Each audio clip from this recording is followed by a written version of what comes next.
ओम शांति। 18 मई 2026 के ईश्वरीय महावाक्य।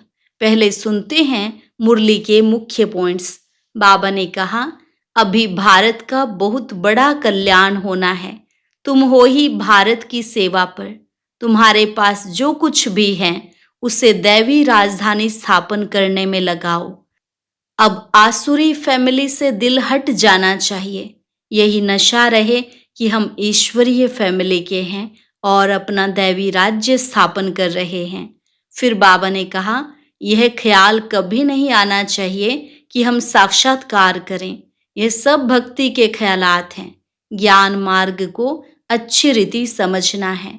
कोई कहते हैं कि हमारे अंदर बाबा आते हैं, मम्मा आती हैं। यह और कुछ नहीं, सिर्फ भूत की प्रवेशता है। तुम बच्चों को खबरदार रहना है। लास्ट में बाबा ने कहा, कोई भी देहधारी को याद नहीं करना है। कोई आत्मा देहधारी से प्यार रखेंगे तो फिर उसकी ही याद आती रहेगी, इसलिए इससे भी पार जाना है। अब तुमको बहुत लवली बनना है। अपने कल्याण के लिए बाप को याद करते रहो। आत्मा का स्वीट बाप से लव होना चाहिए। और अब सुनते हैं महावाक्यों को विस्तार से। मुरली का सार। मीठे बच्चे, इसी रूहानी नशे में रहो कि हम ईश्वरीय फैमिली के हैं। हम अपनी गुप्त दैवी राजधानी स्थापन कर रहे हैं। प्रश्न, बच्चों में कौन सी आदत पक्की हो तो सारा दिन खुशी बनी रहे? उत्तर, अगर सवेरे सवेरे उठकर विचार सागर मंथन करने की आदत हो तो सारा दिन अपार खुशी रहे। बाप की श्रीमत है, बच्चे अमृत वेले उठकर अपने बाप से मीठी मीठी बातें करो। विचार करो, हम अभी किस फैमिली के हैं, हमारा कर्तव्य क्या है। अगर बुद्धि में रहे कि हमारी यह ईश्वरीय फैमिली है, हम अपनी नई राजधानी स्थापन कर रहे हैं, तो सारा दिन खुशी बनी रहे। ओम शांति। बच्चे जानते हैं कि यह रूहानी परिवार है। वह सब है जिस्मानी परिवार, यह है रूहानी परिवार। रूहानी बाप का यह परिवार। जैसे लौकिक घर में माँ बाप बच्चे होते हैं, वह हुआ हद का परिवार। तुम अभी बेहद की फैमिली ठहरे। बच्चे गाते भी हैं, तुम मात पिता तो जैसे फैमिली हो गए। क्रिएटर की क्रिएशन ठहरे। यूं तो बच्चे उनकी क्रिएशन हैं, परंतु जानते नहीं हैं। तुम बच्चे अभी जानते हो। बरोबर बेहद बाप की यह फैमिली है। ईश्वरीय विश्वविद्यालय इनके लिए गाया है, विनाश काले प्रीत बुद्धि विजयंती। ऐसी फैमिली कभी गीता में नहीं गाई हुई है। तुम ईश्वरीय फैमिली गुप्त दैवी राजधानी स्थापन कर रहे हो। किसको भी पता नहीं पड़ता। तुमको नशा है। जो बाप को याद करेंगे उनको नशा रहेगा। देह अभिमान में आने से वह नशा उतर जाएगा। यह ईश्वरीय फैमिली है। हमको घर जाना है, फिर दैवी राजधानी में आएंगे।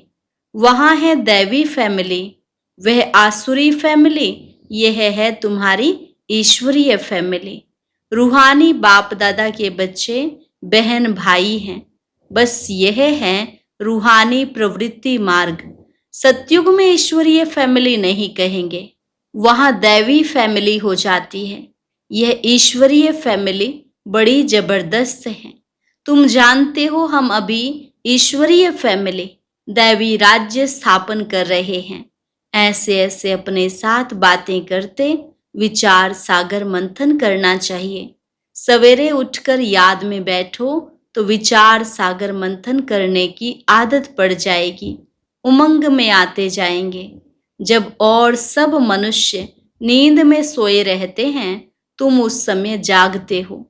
तुम्हें सवेरे सवेरे उठकर ऐसे ऐसे ख्याल करने चाहिए। फिर देखो तुमको कितनी खुशी रहती है। जो भी श्रीमत मिलती है उस पर चलना है, फिर तुमको खुशी बहुत होगी। ईश्वरीय फैमिली की याद आएगी। आसुरी फैमिली से दिल हट जाएगी।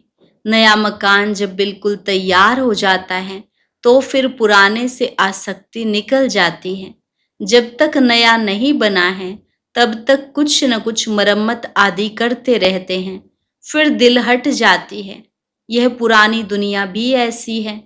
अब तुम जानते हो, यह पुराना घर है, हम नए घर में जाएंगे, फिर नया चोला पहनेंगे। यह देह भी पुरानी है। अब तुम भविष्य 21 जन्मों के लिए राज्य भाग्य ले रहे हो। यहाँ राज्य नहीं करना है, यहाँ होती है स्थापना। यह बातें सिर्फ तुम ही जानते हो। है भी यह गीता राजयोग है ना, इसे कहा जाता है सहज राजयोग। अनेक बार तुम इस राजयोग अभ्यास द्वारा दैवी राज्य स्थापन करते हो। वहां यह बातें याद नहीं रहेंगी। अगर वहां यह बातें याद रहें तो फिर सुख ही ना भासे, चिंता लग जाए। इस समय तुमको गुप्त नशा है। ऊंचते ऊंच बाबा की यह फैमिली है। इसको कहा जाता है ईश्वरीय गुप्त फैमिली टाइप, ईश्वरीय विश्वविद्यालय, ईश्वरीय यज्ञ भी कहते हैं। फैमिली है, हमको बहुत लवली बनना है।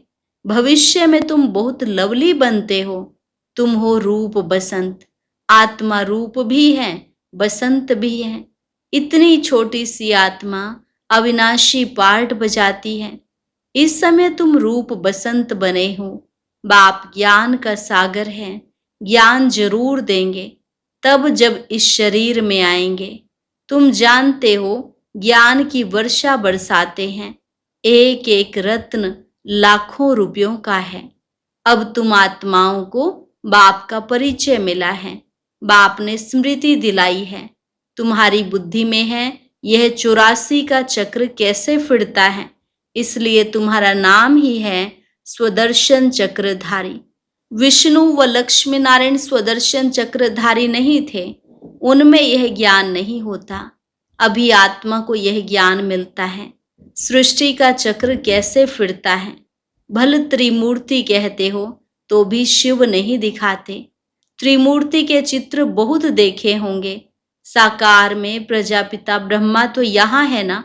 यह हो गया बहुत पुराना, ग्रेट ग्रेट ग्रैंड फादर। तो यह हुआ प्रजापिता ब्रह्मा का सिजरा। बाप सृष्टि रचते हैं ब्रह्मा द्वारा, तो ब्रह्मा बड़ा हुआ ना, दिखाते भी बूढ़ा है। यह 84 जन्मों का चक्र लगाया हुआ है। अभी तुम इन बातों को समझ गए हो। यह भी जानते हो कि बाप के तो सब बच्चे हैं। आत्माओं को बाप का परिचय देना है। अभी भारत का बहुत बड़ा कल्याण हो रहा है। सब आत्माएं पवित्र हो मुक्ति धाम में चली जाएंगी। तुम हो ही भारत की सेवा पर। भारत खास, दुनिया आम। तुम अभी थोड़े हो जो इन बातों को समझते हो। फिर नटशेल में समझाया जाता है, बच्चे मन मना भव।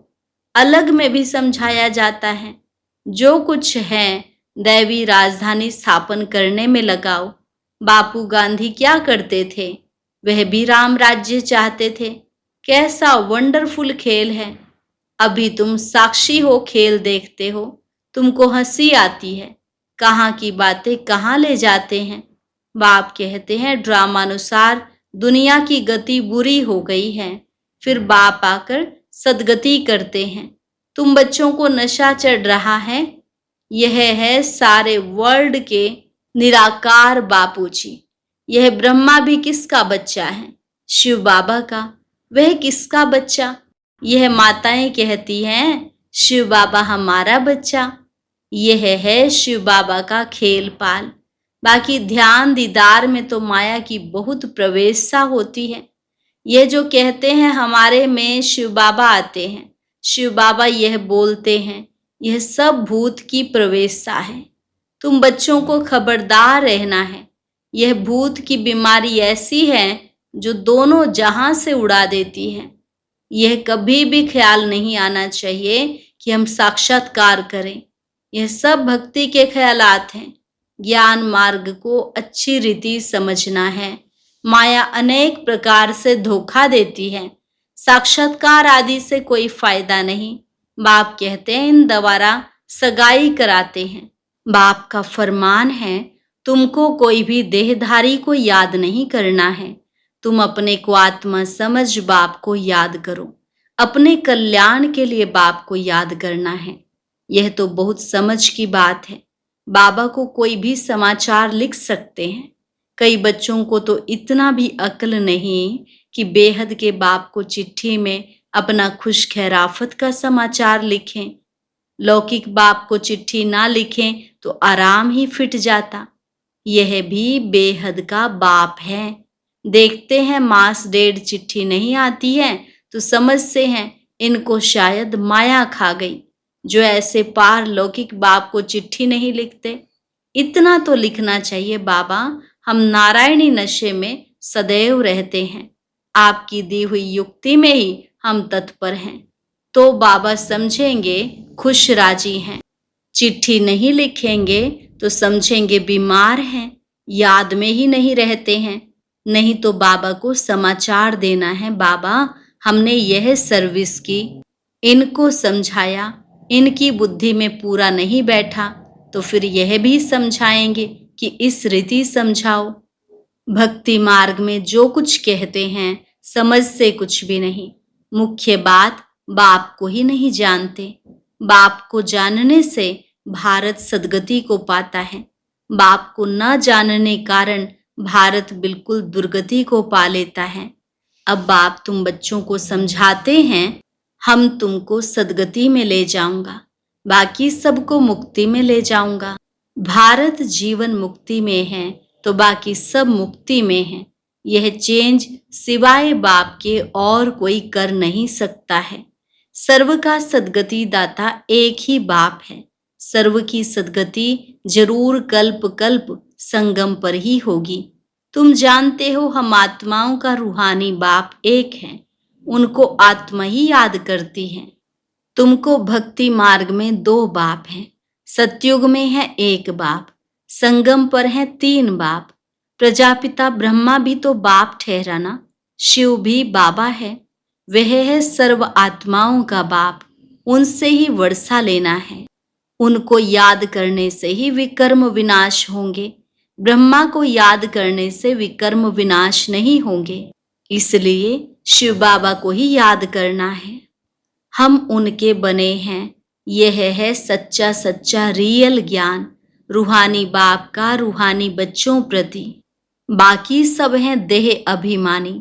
देह अभिमानी पतित मनुष्य जो कर्तव्य करते हैं वह पतित ही करते हैं। दान पुण्य आदि जो भी करते हैं सब पतित ही बनाते हैं। रावण राज्य में यह होता ही है। अब बाप आकर ऑर्डिनेंस निकालते हैं, कहते हैं बच्चे खबरदार, विकार में नहीं जाना, काम पर विजय पानी है। तूफान आदि तो बहुत आएंगे, इसमें फा नहीं होना चाहिए। माया के इतने विकल्प आएंगे जो अज्ञान काल में भी नहीं आए होंगे। ऐसे भी विकल्प आते हैं। कहते हैं भक्ति मार्ग में तो बड़ी खुशी रहती है। अभी आपको याद करना चाहते हैं तो कर नहीं सकते, बिंदी याद नहीं पड़ती। बड़ी चीज हो तो याद करें। बाबा कहते हैं कि तुम शिव बाबा कहकर याद करो, इस पुरानी दुनिया को भूल जाओ, तुम शांति धाम में याद करो। सिर्फ शांति धाम को याद नहीं करना है, बाप की याद से ही विकर्म विनाश होंगे। आत्मा का स्वीट बाप से लव चाहिए। आधा कल्प का लवर है। आत्मा कहती है हम आधा कल्प आपको भूल गए हैं। यहाँ ब्राह्मणियां जिनको ले आती हैं बहुत खबरदारी से निश्चय बुद्धि वाले को ही लाना है। अगर यहाँ आकर फिर जाए कोई पतित बना तो दंड ब्राह्मणी पर आ जाएगा। इसलिए ब्राह्मणी पर बहुत रिस्पॉन्सिबिलिटी है। बाबा ने यह रथ लिया है, सब बातों का अनुभवी है। यहाँ तो गंद की बात नहीं, आपस में हंसना खेलना बातचीत करना इसकी कोई मना नहीं है। बाकी थोड़ा भी कोई आत्मा से प्यार रखेंगे तो फिर जास्ती बढ़ता जाएगा, उसकी याद आती रहेगी। इसलिए इससे भी पार जाना है। अब तुम घर में बैठे हो, वह सतयुग में बैठे हो घर में। बाप बच्चों को घर में पढ़ाते हैं, तुम सबका यह घर है। जब बाहर जाते हो तो ऐसे नहीं कहेंगे, यहाँ बहुत अच्छा नशा रहेगा। देह का अभिमान छोड़ना है। देही अभिमानी बनो तो जात पात का भेद सब निकल जाएगा। पुरानी दुनिया तमो प्रधान है, उनमें भेदभाव और ही बढ़ता जाता है। आगे ब्रिटिश गवर्नमेंट के समय भाषाओं की खिटपिट नहीं थी, अब दिन प्रतिदिन फूट बढ़ती जाती है। फिर सतयुग में एक ही भाषा होगी, कोई भेदभाव नहीं होगा। अच्छा, मीठे मीठे सिके लधे बच्चों प्रति मात पिता बाप दादा का याद प्यार और गुड मॉर्निंग। रूहानी बाप की रूहानी बच्चों को नमस्ते। रूहानी बच्चों की रूहानी बाप दादा को नमस्ते नमस्ते, गुड मॉर्निंग। शुक्रिया बाबा, शुक्रिया। धारणा के लिए मुख्य सार। पहली पॉइंट, किसी भी देहधारी की याद ना आए, इसके लिए किसी से भी प्यार नहीं करना है, इससे भी पार जाना है। बहुत खबरदारी रखनी है। माया के विकल्पों से घबराना नहीं है, विजयी बनना है। दूसरी पॉइंट, ध्यान दीदार में माया की बहुत प्रवेशता होती है, इस भूत प्रवेशता से अपने को बचाना है। बाप को अपना सच्चा सच्चा समाचार देना है। वरदान, हर बात में सार को ग्रहण कर ऑलराउंड बनने वाले सरल पुरुषार्थी भव। हर बात में सार को ग्रहण कर ऑलराउंड बनने वाले सरल पुरुषार्थी भव। जो भी बात देखते हो सुनते हो उसके सार को समझ लो, और जो बोलो जो कर्म करो उसमें सार भरा हुआ हो तो पुरुषार्थ सरल हो जाएगा। ऐसे सरल पुरुषार्थी सब बातों में ऑलराउंड होते हैं, उसमें कोई भी कमी दिखाई नहीं देती, कोई भी बात में हिम्मत कम नहीं होती। मुख से ऐसे बोल नहीं निकलते कि हम यह नहीं कर सकते। ऐसे सरल पुरुषार्थी स्वयं भी सरल चित्त रहते हैं और दूसरों को भी सरल चित्त बना देते हैं। स्लोगन, साधन यूज करते उनके प्रभाव से न्यारे और बाप के प्यारे बनो। साधन यूज करते उनके प्रभाव से न्यारे और बाप के प्यारे बनो। अव्यक्त इशारे, सदा अचल अडोल एक रस स्थिति का अनुभव करो। एक रस स्थिति बनाने के लिए सिवाय एक के और कुछ भी देखते हुए ना देखो। यह जो कुछ देखते हो यह कोई भी वस्तु रहने वाली नहीं है। तो एक रस स्थैर्यम तब रह सकेंगे जब कोई भी दृश्य देखते क्यों क्या की उत्पत्ति ना हो। यही व्यर्थ संकल्पों की हलचल का कारण है। इस क्यों की समाप्ति के बाद ही संपूर्णता आएगी। अच्छा, आज का अव्यक्त ज्ञान मोती सुनने के लिए ऊपर दिए गए बॉक्स पर क्लिक करें। अगर बॉक्स दिखाई नहीं दे रहा है तो ऊपर जो कॉर्नर में शो लिखा हुआ है उस पर क्लिक करें।